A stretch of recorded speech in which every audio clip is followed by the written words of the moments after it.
سورہ فاتحہ نور ہے، چنانچہ حضرت ابن عباس رضی اللہ عنہ بیان فرماتے ہیں، ایک مرتبہ جبریل علیہ السلام نبی صلی اللہ علیہ وسلم کے پاس بیٹھے تھے کہ انہوں نے اوپر سے ایک دروازہ کھلنے کی زوردار آواز سنی۔ سر اٹھایا اور فرمایا، یہ آسمان کا ایک دروازہ ہے جو آج سے پہلے کبھی نہیں کھولا گیا، اس سے ایک فرشتہ زمین پر نازل ہوا ہے جو آج سے پہلے کبھی نہیں نازل ہوا۔ اس نے حاضر ہو کر سلام عرض کیا اور نبی صلی اللہ علیہ وسلم سے کہا کہ آپ کو دو نور مبارک ہوں، آپ سے پہلے یہ نور کسی نبی کو عطا نہیں کیے گئے، ایک سورہ فاتحہ اور دوسرا سورہ بقرہ کی آخری دو آیات، جو بھی یہ دو آیات پڑھے گا اسے اس کی مانگی ہوئی چیز ضرور عطا کی جائے گی۔ سورہ بقرہ۔ اس سورت کی تلاوت گھر کو جادو، عصیب اور شیطان مردود کے حملے سے محفوظ رکھتی ہے، چنانچہ فرمان نبوی ہے کہ جس گھر میں سورہ بقرہ کی تلاوت کی جاتی ہے شیطان اس گھر سے بھاگ جاتا ہے۔ ایک دوسری روایت میں بھی اس طرح کی فضیلت بیان ہوئی ہے اور مزید اس میں اس سورت کو پڑھنے کا حکم بھی موجود ہے،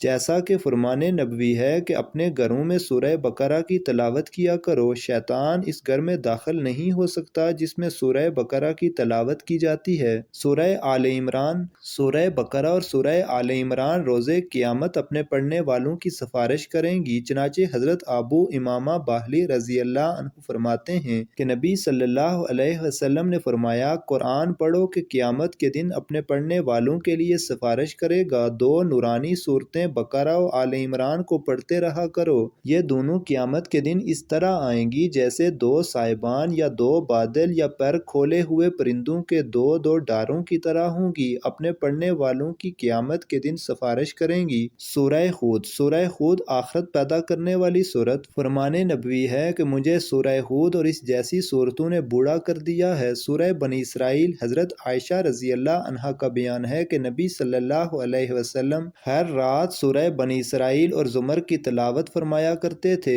سورہ کہف۔ سورہ کہف کی ابتدائی 10 آیات حفظ کرنے والا دجال کے فتنے سے محفوظ رہے گا، چنانچہ نبی صلی اللہ علیہ وسلم نے فرمایا، جس نے سورہ کہف کی ابتدائی 10 آیات حفظ کر لیں اسے فتنہ دجال سے بچا لیا جائے گا۔ سورہ سجدہ۔ بروز جمعہ نماز فجر میں نبی صلی اللہ علیہ وسلم سورہ سجدہ کی تلاوت فرمایا کرتے تھے، چنانچہ حضرت ابو ہریرہ رضی اللہ عنہ کا بیان ہے، نبی صلی اللہ علیہ وسلم جمعہ کے دن نماز فجر میں علم تنزیل السجدہ اور حل اتی علی الانسان الدہر کی قرات فرمایا کرتے تھے۔ سورہ زمر۔ حضرت عائشہ رضی اللہ عنہا کا بیان ہے کہ نبی صلی اللہ علیہ وسلم ہر رات بنی اسرائیل اور زمر کی تلاوت فرمایا کرتے تھے۔ سورہ فتح۔ سورہ فتح نبی کریم صلی اللہ علیہ وسلم کو کائنات کی ہر چیز سے عزیز تھی، چنانچہ زید بن اسلم اپنے والد سے روایت کرتے ہیں کہ نبی کریم صلی اللہ علیہ وسلم ایک سفر میں جا رہے تھے، حضرت عمر رضی اللہ عنہ بھی آپ کے ساتھ تھے، رات کا وقت تھا، حضرت عمر رضی اللہ عنہ نے سوال کیا لیکن آپ صلی اللہ علیہ وسلم نے کوئی جواب نہ دیا، انہوں نے پھر سوال کیا لیکن اس بار بھی آپ صلی اللہ علیہ وسلم نے کوئی جواب نہ دیا، انہوں نے تیسری مرتبہ سوال کیا، تب بھی آپ صلی اللہ علیہ وسلم نے کوئی جواب نہ دیا، اس پر حضرت عمر رضی اللہ عنہ نے کہا کہ عمر کی ماں اس پر روئے، تم نے نبی صلی اللہ علیہ وسلم سے 3 مرتبہ سوال کیا لیکن آپ نے انہیں کسی مرتبہ بھی جواب نہ دیا۔ حضرت عمر رضی اللہ عنہ بیان کرتے ہیں، پھر میں نے اپنے اونٹ کو حرکت دی اور لوگوں سے آگے بڑھ گیا، مجھے خوف تھا کہ کہیں میرے بارے میں قرآن کی کوئی آیت نازل نہ ہو جائے، ابھی تھوڑی دیر ہی ہوئی تھی، میں نے پکارنے والے کی آواز سنی جو مجھے پکار رہا تھا، میں نے کہا مجھے خوف تھا ہی کہ میرے بارے میں کوئی آیت نازل نہ ہو جائے، بہرحال میں نبی صلی اللہ علیہ وسلم کی خدمت میں حاضر ہوا اور سلام کیا، آپ نے فرمایا، مجھ پر آج رات ایک سورت نازل ہوئی ہے جو مجھے ساری کائنات سے زیادہ عزیز ہے، جس پر سورج طلوع ہوتا ہے، پھر آپ نے سورہ فتح کی تلاوت فرمائی۔ سورہ طور۔ نبی صلی اللہ علیہ وسلم نے نماز مغرب میں سورہ طور کی تلاوت فرمائی، چنانچہ حضرت جبیر بن معطم رضی اللہ عنہ بیان فرماتے ہیں کہ میں نے نماز مغرب میں نبی صلی اللہ علیہ وسلم کو سورہ طور کی تلاوت فرماتے ہوئے سنا، میں نے کسی اور کو نہ سنا جس کی آواز آپ صلی اللہ علیہ وسلم سے زیادہ اچھی ہو۔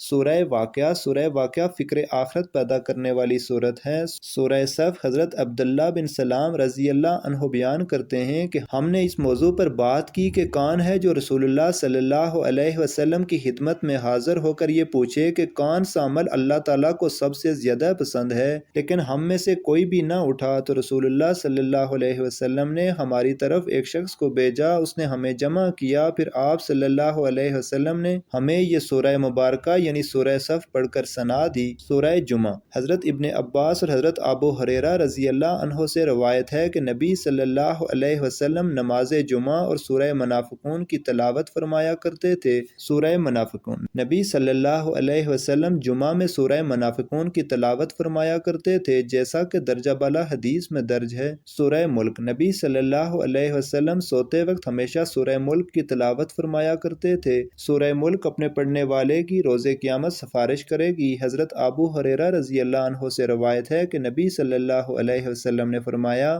قرآن مجید کی 30 آیات پر مشتمل ایک سورت ہے جو اپنے ساتھی یعنی پڑھنے والے کی سفارش کرے گی حتیٰ کہ اسے بخش دیا جائے گا، اور وہ سورہ ملک ہے۔ سورہ دہر، بروز جمعہ نماز فجر میں نبی صلی اللہ علیہ وسلم سورہ دہر کی تلاوت فرمایا کرتے تھے۔ چنانچہ حضرت ابو ہریرہ رضی اللہ عنہ کا بیان ہے، نبی صلی اللہ علیہ وسلم جمعہ کے دن نماز فجر میں سورہ دہر کی قرات فرمایا کرتے تھے۔